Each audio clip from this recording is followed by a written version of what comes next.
சீனால தான் 10 லட்சம் ton thorium தாதானது கண்டுபிடிக்கப்பட்டிருக்கு. Thorium அப்படிங்கிறது பார்த்தீங்கன்னா ஒரு கதிரியக்க தனிமம், அதாவது ஒரு அரிய வகை கதிரியக்க தனிமம் தான் தோரியம்.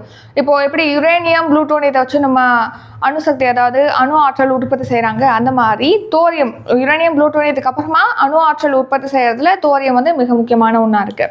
ஸோ இப்போது 10 லட்சம் டன் தோரியம் தாதானது சீனாவில் கண்டுபிடிக்கப்பட்டிருக்கு. இதன் மூலமாக சீனாவில் பார்த்தீங்கன்னா அடுத்து 60,000 ஆண்டுகளுக்கு தேவையான மின்சாரத்தை இந்த தோரியத்தை வச்சு உற்பத்தி செய்ய முடியும் அப்படின்னு சொல்லிட்டு தெரிவிச்சிருக்காங்க. சீனாவில் உள் மங்கோலியா அப்படிங்கிற பகுதியில் 10 லட்சம் டன் தோரியம் கண்டுபிடிக்கப்பட்டிருக்கு. இதை வச்சு அடுத்த 60,000 ஆண்டுகளுக்கு சீனாவுக்கு தேவையான மின்சாரத்தை உற்பத்தி செய்ய முடியும் அப்படின்னு சொல்லி தெரிவிச்சிருக்காங்க.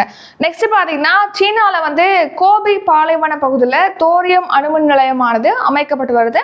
இது 2029ஆம் ஆண்டு இந்த அணுமின் நிலையமானது செயல்பட தொடங்கும் அப்படின்னும் தெரிவிச்சிருக்காங்க.